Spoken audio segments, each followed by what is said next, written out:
Ahora invitamos a la doctora Teresa Álvarez Aliaga, miembro del Instituto de Investigaciones Fármaco-Bioquímicas de la UNSA. Todos, por favor. Quiero nuevamente agradecer la invitación al doctor Amaru, a todo el grupo de la UNSA contra el cáncer, la relación que tiene la calidad del agua con el potencial de tener cáncer en diversos órganos. Primero que nada vamos a hacer una especie de enfoque de lo que realmente ocasiona el cáncer.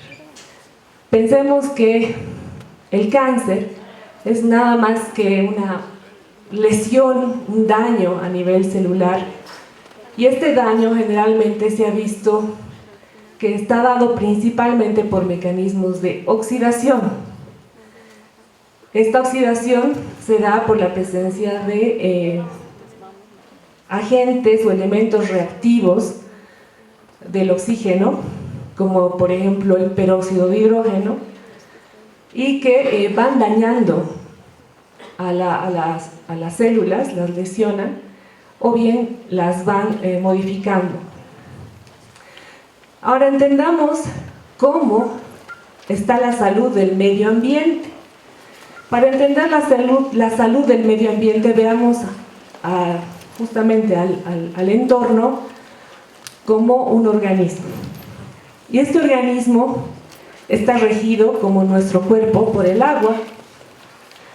El agua ocupa prácticamente, como ustedes bien saben desde el colegio, el 70% del total de lo que es el planeta. Pero estos cuerpos de agua se hallan interrelacionados de forma activa por lo que conocemos como el ciclo de agua.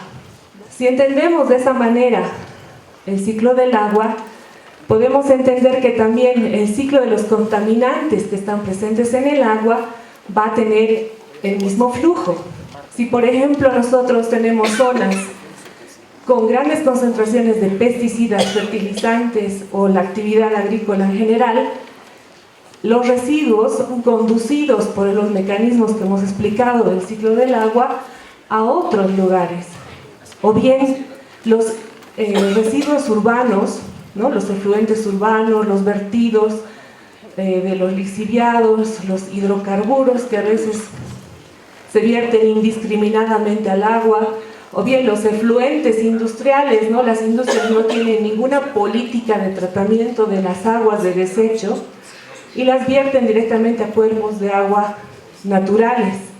Entonces todo esto se cicliza y contaminantes de esta zona van a parar a esta y de esta a la otra. Entre estos contaminantes nosotros podemos encontrar hidrocarburos policíclicos, aromáticos, policlorobifenilos, bastante se escucha, por ejemplo, de no darles a los hijos las mamaderas con este tipo de materiales. Sin embargo, en el medio ambiente tenemos grandes concentraciones de estos policlorobifenilos. Cuando pensamos de dónde vamos a obtener el agua y pensamos que todo está contaminado, ¿qué nos queda? ¿De dónde recuperamos el agua?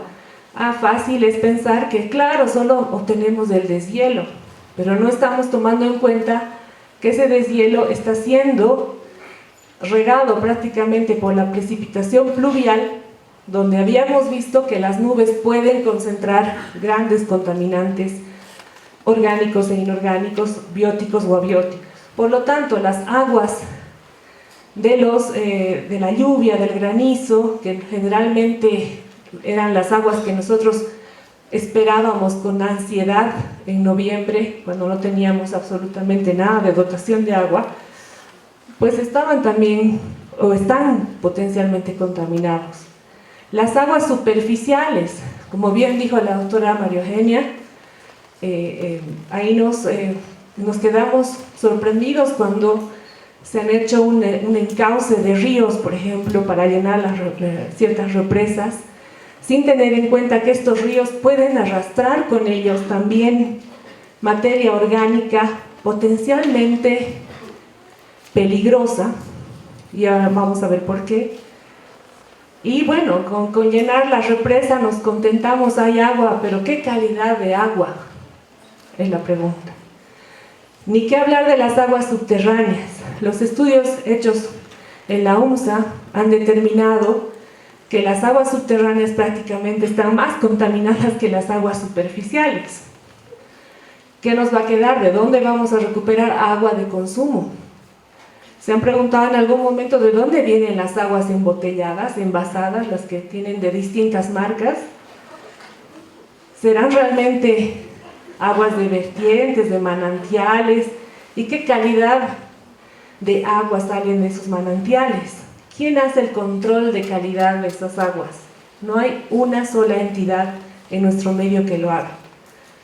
Si un agente, por ejemplo un cuerpo de agua, es potencialmente peligroso en el sentido de que puede producir un cambio a nivel del material genético y esto inducir a una mutación, un cáncer, en otras palabras, ¿no? Y estos índices de mutagenicidad han sido altos en cuanto al agua que iba dirigida ya hacia la planta de tratamiento. Entonces la pregunta surgió: ¿cuáles son las posibles causas de esta actividad genotóxica que estamos determinando? Uno se tiene que preguntar primero, ¿qué agente genotóxico estaré buscando? Hay un sinfín de respuestas para justamente entender este fenómeno. Peor en un cuerpo de agua contaminado por varios factores. Pero manejemos al agente genotóxico como tal, sin detallar, sin entrar en su estructura o en su composición química. Simplemente entender que si es un agente directo, puede interaccionar con el ADN. Este ADN normalmente puede tener mecanismos de reparación, porque nuestro organismo es sabio y puede prácticamente reparar eficientemente ciertos daños a nivel de DNA. Sin embargo, en otros organismos, en personas que son susceptibles por genética, puede ser una reparación ineficiente y determinar un daño genético a nivel de células somáticas que se expresa en un cáncer, o bien determinar un daño genético a nivel de las células germinales, aquellas que están relacionadas a la formación de los embriones, y terminar en una alteración heredable, es decir, que esta mutación pase a los hijos, ¿no? El agente genotóxico que nosotros podemos identificar o sospechamos que están presentes en esas aguas podría ser la presencia de las altas concentraciones de arsénico y de cadmio, que como ustedes pueden ver, arsénico está implicado en cáncer de piel, efectos sobre la reproducción y es altamente mutagénico, como así el cadmio. Y sumado a la presencia de estos metales, también hemos podido determinar que potencialmente existen bacterias conocidas como las bacterias azules y verdes antiguamente, hoy en día son las cianobacterias, que podrían estar implicadas en la producción de toxinas ambientales. ¿Qué se ha visto? En el caso específico del Huayna Potosí, se han estudiado unos huecos típicos que se llaman crioconitas, son formaciones ahuecadas que se dan en el hielo, donde se ha podido determinar ciertas especies de cianobacterias como Microcistis, que es justamente una de las encargadas de sintetizar una de las toxinas más peligrosas. Estamos aquí en la zona de Milluni, sin embargo, el agua del deshielo del Huayna Potosí también puede ir bordeando hasta llegar a la bahía de Coana en el lago Titicaca.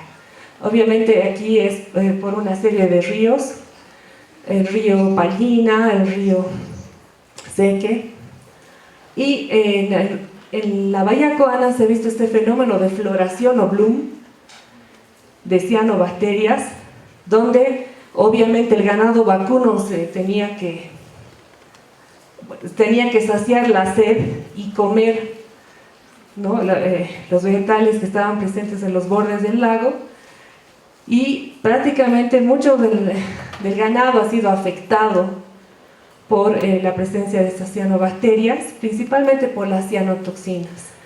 Hay una medida generalizada a nivel de Latinoamérica, especialmente en el Mercosur, que está determinando que se tomen medidas de vigilancia de las cianobacterias en cuerpos de agua de la región. Ya es una emergencia epidemiológica a nivel Mercosur. Es algo serio. La pregunta es, ¿realmente será aplicado en nuestro medio? Porque todavía no hay, como les decía, el determinado control de este tipo de microorganismos. Y como por último voy a darles un ejemplo de la contaminación del agua de uso y consumo. Siguiente, por favor. Esto tomando el caso de lo que ha ocurrido en noviembre y tomando en cuenta el tipo de tratamiento que se hace al agua de parte de la empresa EPSAS. Generalmente este tratamiento conlleva la adición de cloro en 2 pasos. Uno para evitar el crecimiento de algas, en este caso se pone en este grupo a las cianobacterias, y también se vuelve a adicionar cloro para una desinfección final.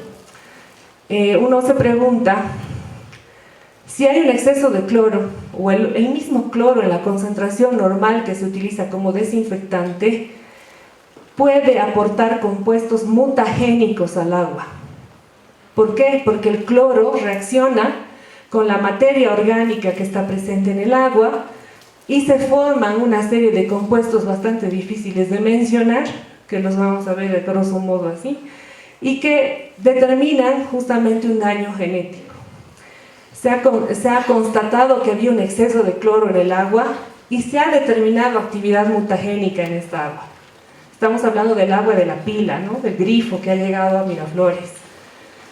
Entonces, esa actividad mutagénica nosotros estimamos causas posibles: presencia de materia orgánica, porque ha venido el agua sucia, que se ha reactivado con el cloro, potencialmente tal vez metales pesados.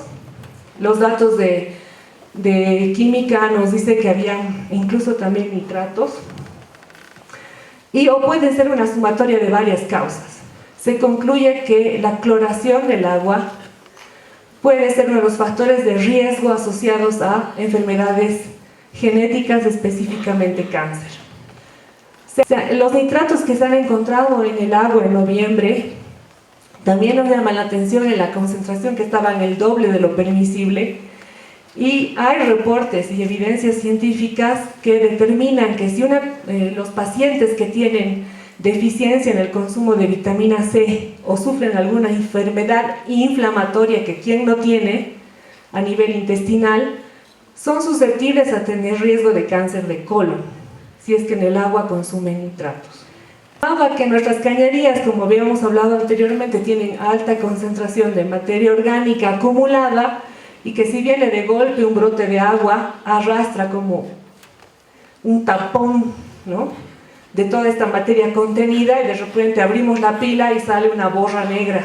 Concluyendo, es una vez más insistir en que el agua debe ser controlada desde sus fuentes de origen. No puede tener contaminación alguna y debe ser controlada también a nivel domiciliario, advirtiendo al usuario: hoy no tome agua del grifo porque viene cargada de cloro, porque ha habido una limpieza de tuberías. No tenemos este tipo de información. Ese es el mensaje que quería transmitirles. Muchas gracias.